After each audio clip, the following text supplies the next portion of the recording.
សូមគោរពជំរាបសួរបងទាំងអស់នៅក្នុងបណ្ដាញ Facebook TikTok ឬក៏ YouTube ទាំងអស់គ្នាក្នុងនាមខ្ញុំជាជនពិការភ្នែកថ្ងៃនេះខ្ញុំសូមមកណែនាំទាក់ទងនឹងការម៉ាស្សាសម្រួលសរសៃបែបជប៉ុនដោយជនពិការភ្នែក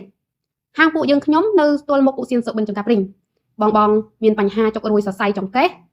ចុករួយសរសៃខ្នងឈឺស្មាចុករួយកកស្រពន់ដៃជើងរមួលក្រពើ stress ឈឺក្បាលបងអស់បារម្ភទៀតទៅហាងម៉ាស្សាសម្រួលសរសៃបែបជប៉ុនដោយជនពិការភ្នែកពួកយើងខ្ញុំមានជំនាញពិតប្រាកដប្រសិនបើបងមានបញ្ហាដូចខាងលើទាក់ទងទៅនឹងសរសៃអាចមកសម្រួលបានបងដែលនៅជិតហាងចង្កាព្រីងមិនថាបឹងបៃតងឈូកមាសក្រាំងក្នុងឈូកបាបងអាចមករកពួកយើងខ្ញុំបានហាងរបស់ពួកយើងខ្ញុំបើកចាប់ពីម៉ោង 8 ព្រឹកដល់ម៉ោង 9 យប់ប្រសិនបើបងរកទីតាំងហាងរបស់ពួកខ្ញុំមិនឃើញ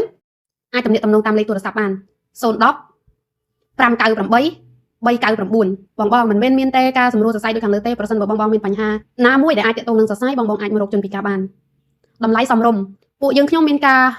រៀននឹងលោកគ្រូអ្នកគ្រូបានបង្រៀនត្រឹមត្រូវហើយក៏មានសញ្ញាបត្រចេញពីសមាគមផងដែរសូមបងជួយគ្រប់គ្រងផ្នែកវិស័យការងារម៉ាស្សាសម្រួលសរសៃបែបជប៉ុនដោយជនពិការភ្នែកផងបើបងមិនគ្រប់គ្រងពួកយើងខ្ញុំតើពួកខ្ញុំបានលុយមកពីណាសម្រាប់ចិញ្ចឹមជីវិតកុំភ្លេចណាបងហាងម៉ាស្សាសម្រួលសរសៃបែបជប៉ុនដោយជនពិការភ្នែកនៅទល់មុខឧសៀនសុបិនចង្កាព្រីងសូមអរគុណ